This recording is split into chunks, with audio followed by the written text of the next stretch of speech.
তো মা কোন বেশি দেখছে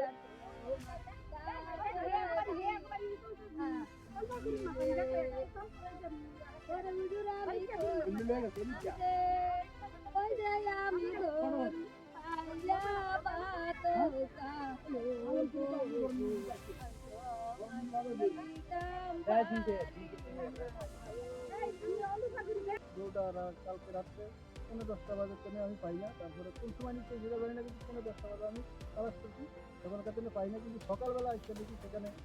পেঁয়াজি, ঠ্যাং, তারপরে কল্লা পড়ে রয়েছে, আর কিছু দেখছি না মাংস টাংস সব নিয়ে গেছে। কিন্তু গরুটা 7 মাসের গাভীর ছিল, ওই গাভীর এই কিছু বাচ্চাও পাই না, বাচ্চাও মানে খাবে। আর একজন জানেন না যারা করে করেন হ্যাঁ এরকম ভালাই ছিল না চামড়া মাংস এমন কথাই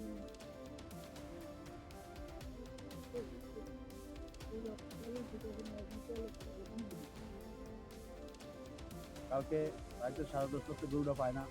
তার জন্য আমাকে বাইর যেতে বাইর যায়, আমরা সবাই মিলে টোকাইলাম বাইকে, 3টা 4টা বন্ধু 5টা বন্ধু গরুটা টোকাইছি, পাই না। সকালবেলা এই গরুটা আমাকে বাড়ির পাশেই এক বাগানে গরুটা জবা করিয়া, এটা 7 মাসের গাভীর ছিল, বাচ্চাটা শুদ্ধ, বাচ্চাটা হারাই দিয়া মাথা ঠ্যাং পেডি চামড়া এটি ধুইয়া মাংস দিয়ে নিয়ে গেছে।